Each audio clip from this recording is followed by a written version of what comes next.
ভোর রাতে মোবাইল দোকানে চোরের হানা, তালা ভেঙে উধাও একাধিক দামি ফোন। তেলিয়ামুড়া বাজারে নিরাপত্তা নিয়ে প্রশ্ন। মঙ্গলবার ভোর রাতে তেলিয়ামুড়া বাজারের ভান্ডারি মোবাইলস দোকানে চুরির ঘটনায় চাঞ্চল্য ছড়িয়েছে। অভিযোগ, দোকানে তালা ভেঙে ভেতরে ঢুকে একাধিক মূল্যবান মোবাইল ফোন নিয়ে চম্পট দেয় দুষ্কৃতীরা। দোকানের মালিক চিত্তরঞ্জন ভান্ডারী বিষয়টি জানতে পেরে হতবাক হয়ে পড়েন। খবর পেয়ে ঘটনাস্থলে পৌঁছে তদন্ত শুরু করে পুলিশ।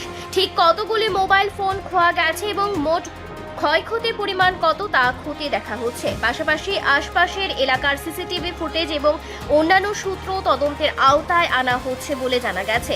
তবে এই ঘটনায় তেলিয়ামুড়া বাজারের রাতে নিরাপত্তা ব্যবস্থা নিয়ে প্রশ্ন উঠেছে। ব্যবসায়ীদের দাবি, দ্রুত দুষ্কৃতীদের শনাক্ত করে গ্রেফতার করার পাশাপাশি চুরি যাওয়া সামগ্রী উদ্ধারে কার্যকর পদক্ষেপ নিতে হবে।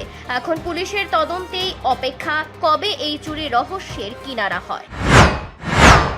সকালবেলা কিছু জানে না, কিন্তু আমার দোকানের পাশে যে কাকু হঠাৎ করে সকালবেলা আমার কইছে, তোমার দোকানের তো শাটার ভাঙা সাবল করে রয়েছে, আইসারা দেখো। তারপরে আমি থানাত গেলাম, থানাত গিয়ে থানাত খবর করলাম, থানার থেকে লুকাইছে ঢুকে দেখি আইসারা সব ভাঙ্গা টেঙ্গে যতটা পারছে যতটা মোবাইল টোবাইল লয়ে গেছে গা।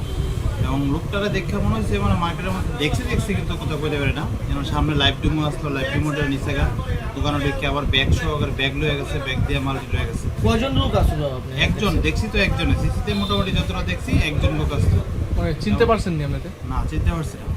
মোটামুটি মানে কয়টা মোবাইল চুরি হয়েছে? প্রায় 10-11টা। কিরকম আনুমানিক তার কত টাকার হইতে পারে? টাকা মিনিমাম তো 7-8 লাখ। 3-3:30 সময় হয়তো রাস্তার পাশে একদম এত ফোকাসের মধ্যে কেউ কোনো নাই, কেউ নাই মার্কেটে, কেউ কীভাবে চুরি হয় এটা? আনুমানিক চুরি কটার দিকে মানে কটার দিকে হয়েছে চুরিটা? এই 3টার থেকে 3:15-16-র মধ্যে। পুলিশে জানাইছেন না?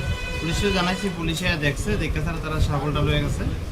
আচ্ছা ঠিক আছে, দেখি আর কিছু করা যায় কিনা। কিন্তু আর বাকি তো আর কোনো কিছু তারাই করলো না, বলে কোনো কিছু ইনকোয়ারি করা, কুকুর টুকুর নিয়ে এসে তারা কিছু না, তারা সাবলটা হাতে করে লয়ে গেছে পুলিশে এসে।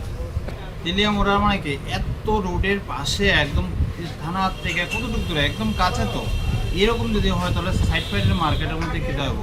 এই সময় তো 3-3:30 সময় এরকম হয়ে ঘটনা কয়টা দেখা, তাহলে যে পুলিশ প্রশাসনের কথা কইতে পারে না কতটা কী করতেছে, মানুষের কত সাহস পেতেছে।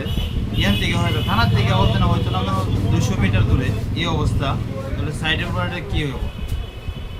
আপনার রঞ্জন ভান্ডারী, মোবাইলের দোকানের নাম ভান্ডারী মোবাইলস। রিপোর্ট সংবাদ প্রতীক্ষা।